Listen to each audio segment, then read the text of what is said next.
오늘은 우리가 왕의 역사들을 배우면서 남유다 왕들 여러 명을 한꺼번에 볼 겁니다. 이 시기가 어느 시기냐? 아합과 이제 그 남유다 왕조가 서로 이렇게 사돈을 맺고서 그 다음에 아달랴라고 하는 여왕이 이제 다스린 적이 있어요. 그렇죠? 이스라엘 왕자들을 다 죽이고 그 가운데서 요아스라고 하는 아들이 숨어서 나중에 살아나가지고 왕이 되죠. 그때부터 시작해가지고 히스기야 왕 될 때까지. 요 시기가 어느 시기냐? 북이스라엘은 예후 왕조가 시작되는 시기. 예후 왕조. 예후 왕조가 시작됐다가 이제 거의 끝나고 그 다음에 이스라엘이 멸망을 언제 하냐? 북이스라엘 멸망하는 게 히스기야 왕 때 멸망을 해요. 그러니까 그 시대까지의 왕들이 이제 쭉 나옵니다. 보시면 아실 거예요. 우리가 예후 왕조 얘기를 지난주에 우리 여로보암 2세 이야기를 들었죠. 여로보암 2세 제일 오래 통치했던 왕. 요때가 예후 왕조죠. 예후 왕조가 이 아합 왕이 있었던 오므리 왕조를 물리친 거죠. 그리고 이제 요때가 끝난 다음에 요 뒤에 왕들은요. 왕조라고 그럴 수가 없어요. 잠깐 왕을 하다가 말고 막 이렇게 하고 베가가 그나마 좀 오래 왕을 했었는데 이때는 거의 아수르의 지배하에 있었다 이렇게 말할 수도 있어요.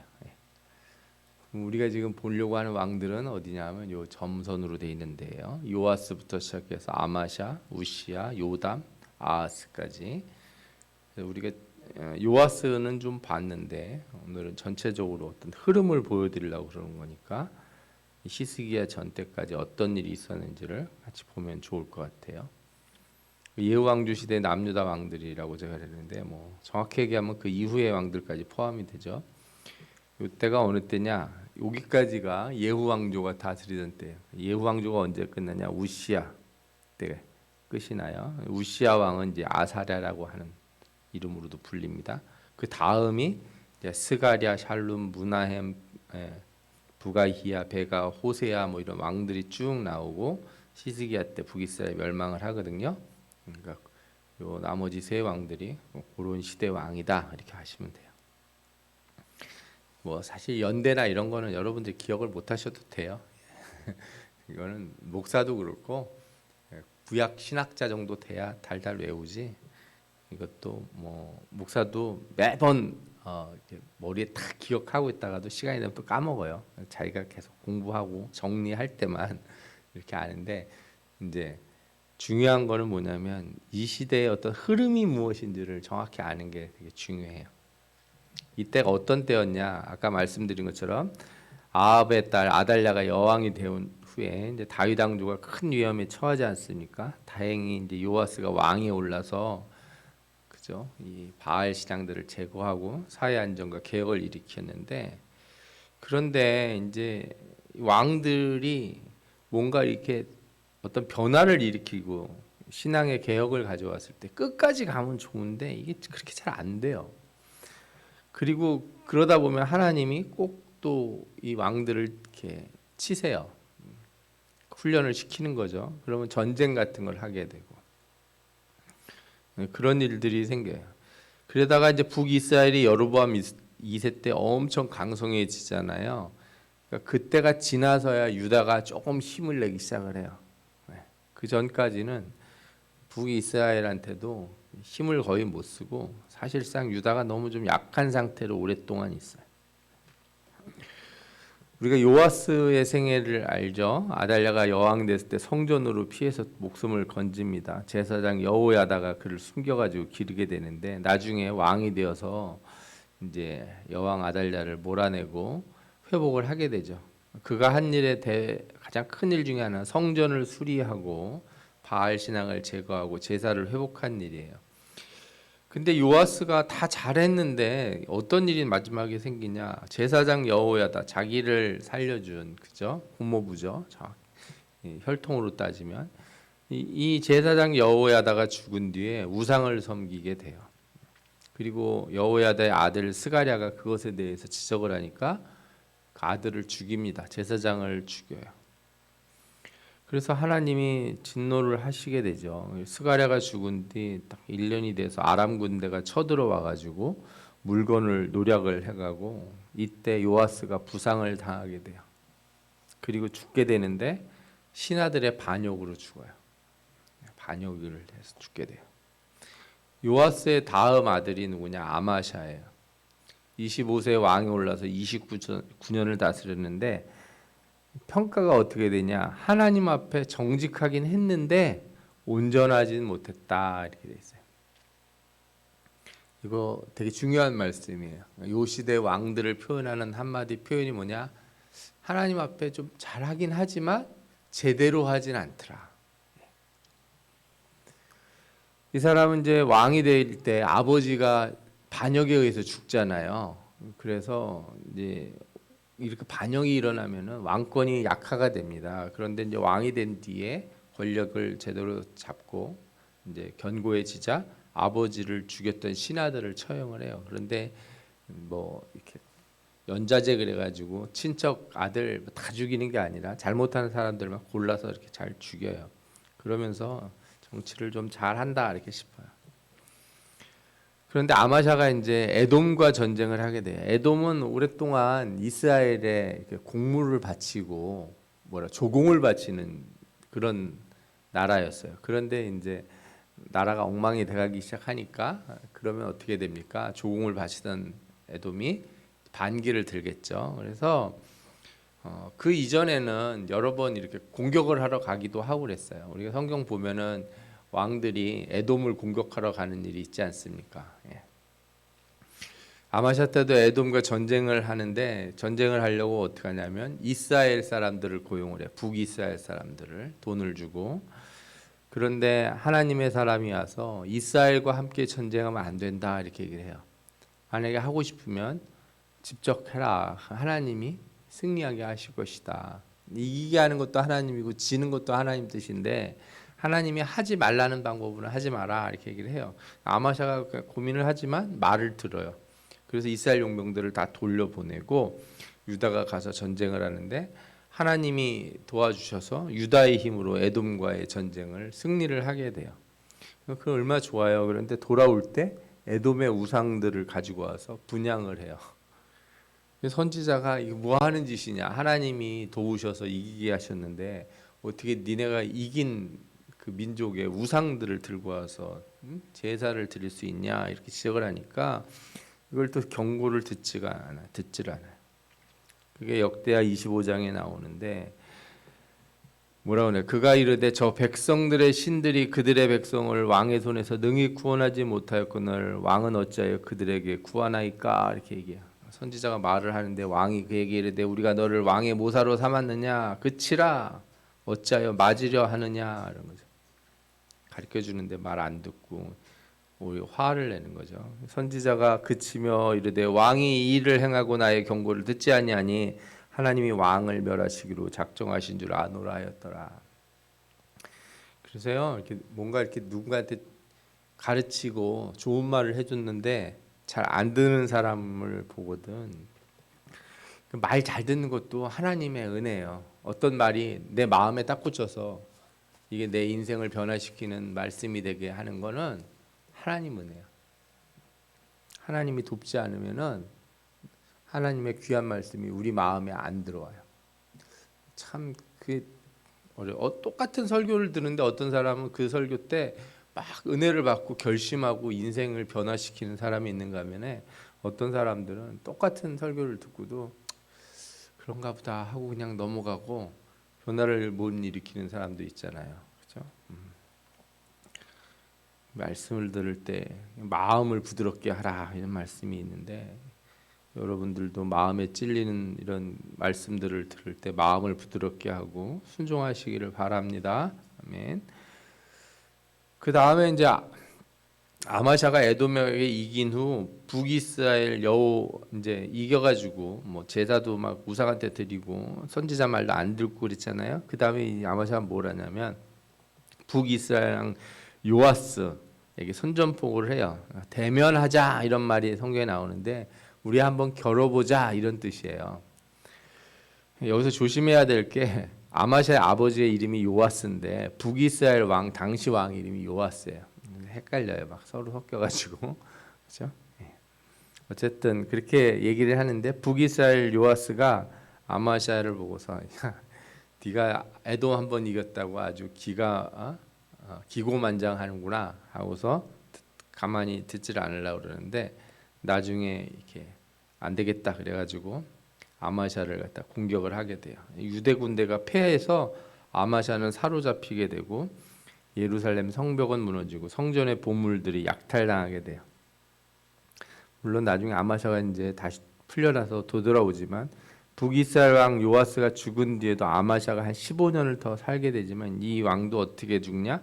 반역으로 예루살렘 밖에서 죽게 돼요. 아버지가 반역으로 죽었잖아요. 이 아들도 반역으로 죽어요. 시작은 다 좋았는데 끝이 이렇게 안 좋은 거죠. 그 다음에 왕이 누가 됐냐? 우시아가 돼요. 우시아 왕 우리가 잘 알죠. 우시아가 죽던 해에 하나님의 말씀을 받게 되잖아요. 아사랴라고 부르는 이 우시아 왕은 16세 왕이 돼서 하나님 보시기에 바르게 행하였다 이렇게 성경에 나와요. 그가 각 성을 정비하고 강한 군대를 만들고 하여튼 똑똑한 왕이고 지혜로운 왕이었어요. 농사 짓는 것도 좋아해가지고 그러니까 이런 뭐랄까 우리나라 왕으로 따지면 세종대왕처럼 지식과 지혜가 좀 있고 뭐 이런 것들을 꼼꼼하게 잘 준비하는 왕이었어요. 하나님이 이 우시아 왕을 이렇게 도우셔서 블레셋과 싸워서 성들을 무너뜨리고 아라비아와 마온 사람들을 쳤다 하는 성경이 나오는데 마온이 어디냐면 헤브론 남쪽 예루살렘 아래가 헤브론이고 헤브론보다 더 밑에예요. 사해 서편인데 뭐 잘 모르셔도 돼요. 하여튼 땅을 넓혔다 이렇게 생각하시면 돼요. 땅을 넓히고 힘이 세졌다. 뭐라고 나와요? 암몬 사람들이 우시아에게 조공을 바치며 우시아가 매우 강성하여 이름이 애굽 변방까지 퍼졌더라 이렇게 나와요. 하나님의 은혜를 주셔서 우시아 때 나라가 엄청 번성을 하게 돼요. 그런데 그렇게 해서 끝까지 잘 가면 좋은데 번성했더니 또 어떻게 돼요? 왕이 교만해져요. 우시아가 교만한 일의 대표적인 게 오늘 성경에 나오죠. 성전에 들어가서 제사장이 하는 걸 하려고 그래요. 그 제사장은 제사장이 하는 일이 있고 왕은 왕이 하는 일이 있고 그래서 구약 성경에는 세 가지 직제가 나라를 이렇게 균형 있게 만들게 돼 있어요. 세 가지 직제가 뭐냐면 하나는 왕이고 하나는 제사장이고 또 하나는 선지자예요. 이 셋이 서로 견제와 균형을 이루도록 돼 있어요. 왕이 한 가지를 독점할 수가 없어요. 그러니까 왕이 모든 걸 독점할 수 없어요. 왕이 뭘 잘못하면 누가 나타나서 얘기해요? 선지자나 제사장이 얘기하게 돼요. 예를 들어서 제사장들이 좀 잘못해도 선지자들이 겨냥을 하게 되고 하여튼 이렇게 균형을 맞추도록 이렇게 돼 있는 거예요. 그래서 다른 쪽에 가면 안 되는 거예요. 다른 걸 원래 자신들이 맡은 일이 아니면 그죠? 우시아가 제사장 노릇을 하려고 그런 거죠. 향로로 잡고 분향하려다가 그때 이마에 나병이 생기잖아요. 그래서 쫓겨나서 별궁에서 살게 됩니다. 오늘 우리가 읽은 본문에 나오죠. 얼마나 안타까워요. 이 나병이라고 하는 건 저주받은 병이어서 당시에 그죠? 뭐라 그럴까요? 다 그냥 아무것도 못하는 사람이 되는 거예요. 이렇게 격리 상태로 사는 거죠. 그리고 이제 요담이 왕이 되게 돼요. 우시아 아들 요담은 25세 왕이 돼서 16년을 다스렸는데 하나님 보시기에 정직히 행했지만 그가 어떤 사람이었냐 성경에 나오는데 성전에 들어가지 않았다 그래요. 잘 생각해 보시면 이유를 알 것 같아요. 왜냐? 아버지가 성전에서 그 성소 안에 들어서 분향하려다가 뭐가 생겼어요? 나병이 생겼잖아요. 이 아들은 아예 성전에 들어가질 않는 거예요. 하나님 말씀대로 산다고 하지만은 이런 문제가 있었어요. 그가 성전 문을 이제 건축도 하고 성벽도 연장하고 왕들이 뭔가 나라 일을 잘할 때는 나라를 이렇게 부강하게 정비하고 그죠? 성벽도 쌓고 이렇게 튼튼하게 만드는 일이잖아요. 그런 일을 해왔어요. 암몬과 싸워서 이기고 주공도 받아요. 그런데 이 뒤에 가 보면은 이런 말씀이 한 줄 나와요. 북이스라엘의 베가와 아람이 요담을 공격하였다 하는 표현이 15장 37절에 나와요. 왕 열왕기 하에 보면은. 그래서 그의 마지막도 약간의 문제가 있지 않았나 이렇게 생각이 돼요. 전체적으로 요담은 평가가 좋아요. 바른 길을 걸었고 점점 강해졌다. 그러나 이 사람의 문제가 아까 말씀드린 것처럼 성전에 들어가지 않았다. 이것이 이 가장 큰 문제가 되는 거죠. 본인은 그리고도 신앙생활을 할 수 있다고 생각하는지 모르지만 이 다음에 이제 어떤 문제가 생기냐? 요담의 아들 아하스가 왕이 되는데 20세 왕에 올라서 16년을 다스리는데 하나님 앞에서 악을 행하고 우상을 섬기는 거죠. 어떤 사람이 예수를 믿다가 교회도 잘 안 나가지만 하여튼 하나님의 말씀대로 살려고 애쓰고 이렇게 살고 있었어요. 자식들을 교회 안 보내. 비슷한 케이스라고 생각하셔도 돼요. 나는 예수를 잘 믿어서 축복을 받는데 내 자녀들이 예수 안 믿고 그런 걸 놔뒀는지. 그랬더니 그 아들 때 어떤 일이 생겨요? 악한 왕이 갑자기 나왔어요. 앞서서 있는 왕들은 그래도 어느 정도 잘하다가 막판에 실수들을 한 왕이었다면 이 아하스 왕, 이 히스기야의 아버지거든요. 이 아하스는 첫 판부터 악한 왕이에요. 첫 판부터. 그래서 유다 이 역사에 뭐라 그럴까요? 드디어 제대로 된 악한 왕이 하나 등장하기 시작을 한 거죠.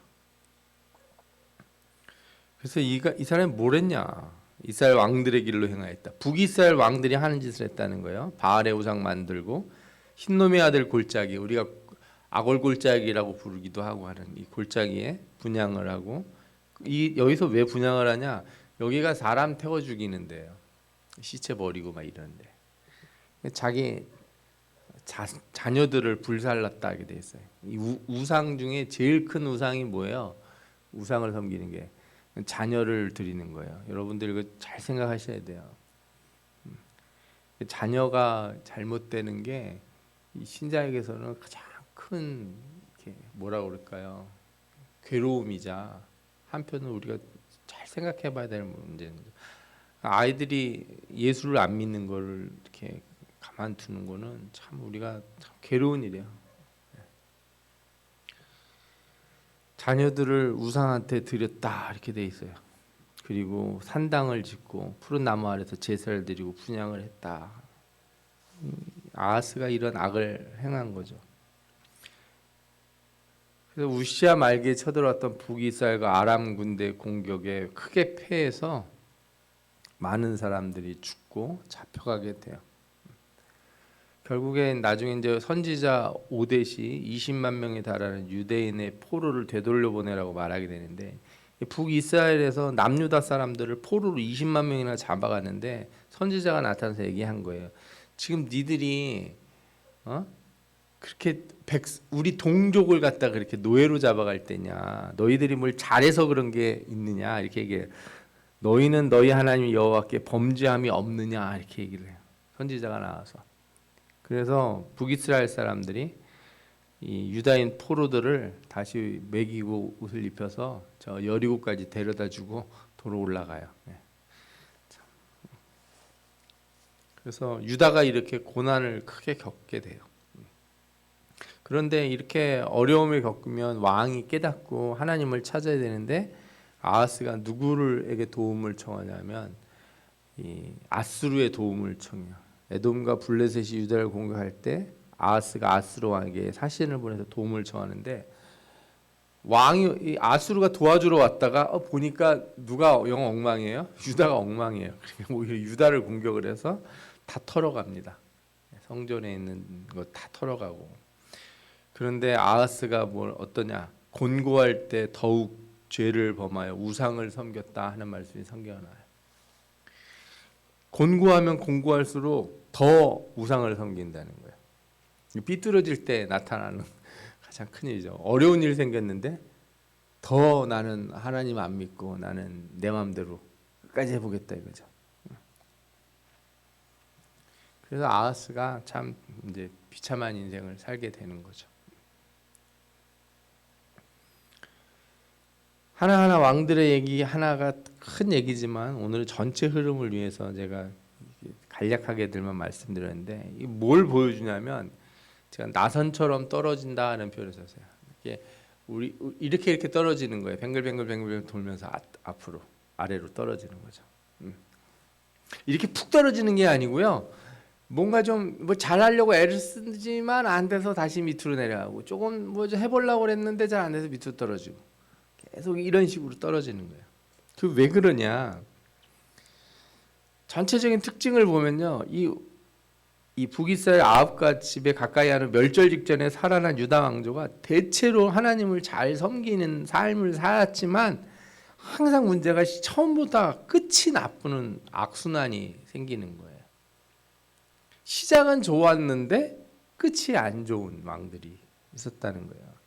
요아스 같은 경우는 어떻게, 처음에는 그저 어려서 간신히 살아나서 왕이 됐는데 나중에 자기를 구해준 그 제사장이 죽자, 그죠? 그 제사장의 아들도 죽이고 우상을 섬겼잖아요. 어떻게 죽어요? 반역으로 죽어요. 그 아들 아마샤는 에돔을 이기고 기고만장해서, 그죠? 에돔의 우상을 섬기다가 반대로 북이스라엘에 이제 공격을 당해가지고 상처를 받고 반역으로 또 죽어요. 우시아는 어때요? 하나님이 그렇게 복을 주셨는데 끝에 성전에서 분향하려다가 나병에 걸려서 죽어요. 왕들이 이런 상태를 이렇게 쭉 지나가면서부터 나라가 점점 힘이 빠지는 상태가 되는 거죠.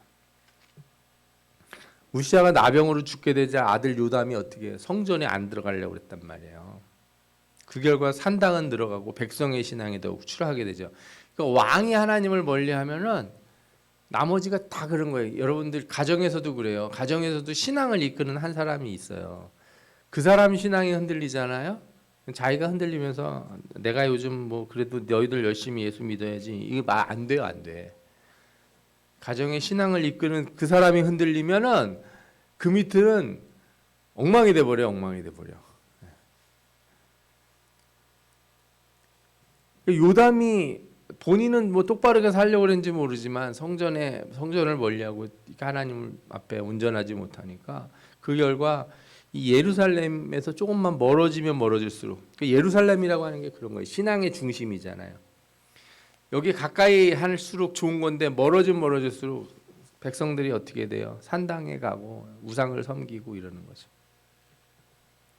결국 유다는 외부 침략이 늘어나기 시작을 해요. 전에는 조공을 바쳤던 애들이 자꾸 공격을 하기 시작하고 대들기 시작하는 거죠. 결국 요담의 아들 아하스는 결국 하나님에서 멀어져서 악한 왕이 돼요. 이스라엘이 침략을 당했는데 아수르의 도움을 요청하기까지 이르는 거죠. 이 아하스의 악은 뭐 말할 게 없어요. 자기네들을 공격했던 다메섹에 가서 우상 신전을 수입을 해서 성전을 망가뜨리는 최악의 일들을 저지릅니다. 다메섹에 가서 우상을 신전을 보고 야 이거 좋다 마음에 든다고 해서 뺏겨와가지고 성전에다가 그런 걸 막 설치를 하고 그러는 이런 짓을 하거든요. 여러분들이 이렇게 생각할 수 있는, 유다 왕조는 왜 이렇게 점점 추락하게 됐을까? 이게 유다 왕조 자체를요 한 사람이라고 생각해 보세요. 한 사람의 인생이라고.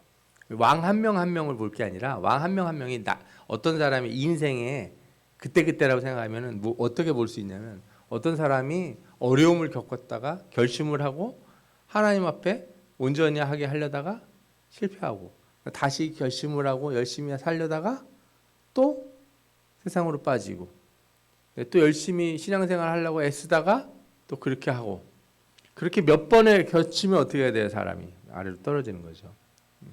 여러분들 신자들은요 그냥 밑으로 이렇게 팍 추락하는 일이 드물어요. 웬만한 사람들, 거의 대부분의 사람들, 아주 특이한 소수를 빼놓고는요 사람들은 항상 뭐가 있어요? 공과가 있는 거예요.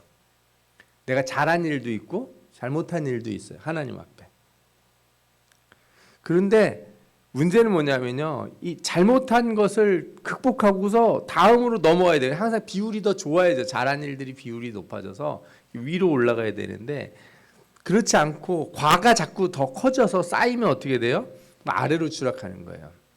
올라가는 사람과 아래로 떨어지는 사람의 차이가 거기 있는 거예요. 올라가는 사람은 내가 하나님 앞에 온전하게 하고, 그죠? 성실하게 생활하고 말씀대로 순종하는 게 더 많아서 올라가는 거예요. 그러니까 죄가 없어서 신앙이 뭐 신앙에 있어서 결점이 하나도 없기 때문에 이렇게 성장하는 사람이다 그렇게 말하는 게 아니에요. 성경은 그렇게 말하지 않아요.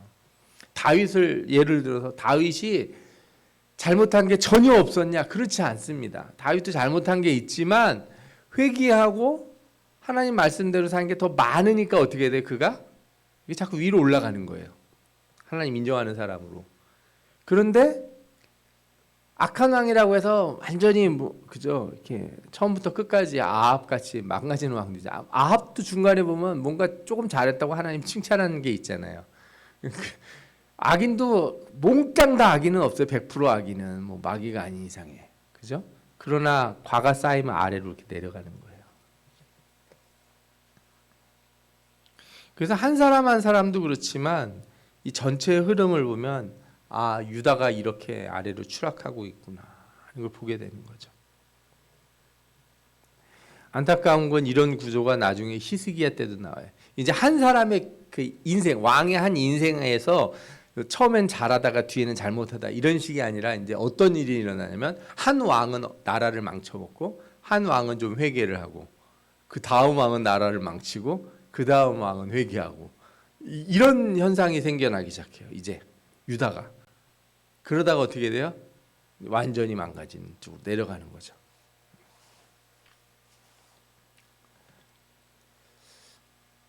말씀을 좀 정리를 해볼게요. 여러분 우리가 어려움을 겪고 환난을 겪을 때 하나님을 찾게 되잖아요. 신앙의 결심을 하게 됩니다. 대부분 이렇게 결심을 하면 다 축복이 일어나요. 그러나 하나님이 우리가 이렇게 결심하고 선한 일을 하려고 할 때 주는 축복을 자신의 노력으로 생각하거나 이게 자기에게 어떤 특별한 변화가 생겼다거나 유다 왕들이 그런 일들을 너무 많이 했어요. 그래서 교만해서 대들고 막 다른 나라랑 막 얘기해보고 그죠? 우리 한번 붙어보자 막 이러고 그러면서 하나님에 대한 간절함이 줄어드는 거죠. 그리고 세상과 타협하기 시작하면서 큰 심판에 직면하게 돼요. 이런 나선형 추락은 절대로 심판 없이는 벗어날 수 없는. 그러니까 여러분들 하나님이 이런 경우가 있어요. 너희들 지금 회개해라. 그러면 내가 벌을 멈추겠다. 이렇게 말할 때가 있어요. 그러면 그때 회개하면 하나님 벌을 안 내리세요. 걷어들이세요. 심판을 걷어들여요. 그런데 어떤 경우에는 너 회개하라. 하지만 벌은 받아야 된다. 하는 인계점이 있어요. 그 인계점 넘어가면 큰일 나는 거예요. 회개를 해도 뭐는 없어지지 않아요. 심판은 멈춰지지가 않아요. 그 선을 딱 넘어가는 순간에. 그래서 심판을 다 받고 벌을 받은 뒤에야 다시 회복의 은혜를 주세요. 요 시기 히스기야 직전까지가 회개하면 돌이킬 수 있는 시기라면 히스기야 이후로 쭉 넘어가면서 이 나라가 더 이상 회복이 되지 않는 그런 모습을 가져요. 그래서 이때 이제 선지자가 등장하죠. 우시아가 죽던 해 누가 등장합니까? 이사야가 등장을 해요. 우시아 때부터 히스기야 때까지 이렇게 활동을 쭉 하죠. 예. 그래서 지금 나라가 이렇게 아래로 추락하고 있다는 것을 지적한 선지자가 누구예요? 그게 이사야예요. 이렇게 가면 너희들 끝난다. 큰일 난다. 예레미야 선지자는 뭐라고 그래요? 똑같은 지적을 하는데 좀 달라요. 어조가 뭐예요? 너희들이 회개는 해야 되지만 심판은 멈출 수 없어요. 그 얘기를 한 선지자가 예레미야가 되는 거예요. 인계점이 넘어갔어요. 그때는. 인계점 안 넘어갈 때는 말도 안 들어요. 왜? 아니 뭐 잘 되고 있는데, 그죠? 회개하는데 하나님이 은혜도 주시고 다 하는데 그렇게 겁을 주냐고 그러겠죠. 예레미야 때는 혹시 피할 방법은 없냐고 계속 묻지만 안 된다고 얘기하니까 또 승질을 내요. 그래서 회개 안 해. 그래서 이스라엘이 마지막 상태로 이렇게 가게 돼요. 크게 보면 그런 어떤 일련의 흐름이 있는 거예요. 저는 왕들이 이렇게 하나님 앞에 결단하고 뭔가 이렇게 새롭게 시작하려고 할 때 하나님이 막 복을 주셔요. 근데 여러분들 이런 복을 뭐라고 부르냐면 이거를 격려라고 생각하셔야 돼요. 격려. 내가 뭔가 이렇게 잘 못했는데 하나님 앞에 어느 날 결심을 하고 똑바로 살아보겠다 이렇게 하면 하나님이 어떻게 하신다고요? 우리를 격려해 주세요. 그래서 잘한 게 없는데 상을 일단 주고 시작하세요. 아, 이게 너무 감사하죠. 예. 그러니까 예를 들어서 이런 거예요. 어떤 뭐 아들이 뭐 공부를 갑자기 하겠다. 공부 하나도 안 하고 맨날 놀던 아들이 공부를 열심히 하겠습니다. 오늘부터 한번 시작해 볼게. 그러면 아버지가 어떻게 해요? 그래, 너 열심히 잘했다. 와, 우리 고기도 먹고 그래서 고기도 사주고 너 혹시 필요한 거 없냐? 뭐 용돈도 주고 시작할 때 뭐래 격려를 준다고요. 똑같은 일을 하나님이 우리에게 하세요. 그런데 그 격려를 받았는데 그거를 자기가 뭔가 대단한 성취를 해서 얻은 걸로 착각을 하면은 그때부터 문제가 생기기 시작을 해요. 그래서 잠시 회개 가운데 잠시 결심해서 잠시 선한 일을 하고 잠시 하나님 말씀에 순종했을 때 하나님이 도우시고 은혜를 주시고 다른 나라를 막 이기게 하시고 막 이렇게 했을 때 거기에 취해가지고 나태해지고 교만해지고 기고만장하고 자기 마음대로 하려고 하고 그죠? 선지자 말 안 듣고 그러면 뭐가 딱 와요? 심판이 딱 오게 돼요. 큰 심판이 뜩 나타나는 거죠. 그래서 여러분들 하여튼 하나님이 은혜를 주실 때마다 우리는 어떻게 해야 돼요? 귀하게 여기고 그래서 우리가 결심했을 때 하나님이 은혜 주시면 저는 이런 생각이 들어요. 아니 뭐 잘한 것도 없고 열매 맺은 것도 없는데 결심 하나 했다고 하나님이 은혜를 주시나? 그죠? 내가 무슨 성취를 하고 업적을 쌓은 것도 없는데 하나님 앞에 제대로 한 것도 없는데 내가 조금 결심하고 조금 열심히 신앙생활 해보겠다고 애만 쓰면 하나님 뭘 해주세요? 은혜를 주시고 복을 주신단 말이에요. 이때 잘못 생각하지 말고 더 열심으로 노력해서 하나님 앞으로 나가야 나선 궤도를 거꾸로 돌릴 수 있어요. 위로 올라가려면 상승으로 이렇게 이뤄낼 수 있는 거거든요. 나의 잘못된 점들을 점점 줄이면서 온전한 신앙생활로 나갈 수 있는 줄 믿습니다. 이 왕들의 역사를 통해서 우리 신앙의 귀한 교훈들을 얻기를 축원합니다. 아멘. 예. 기도하겠습니다. 이 시간 우리 말씀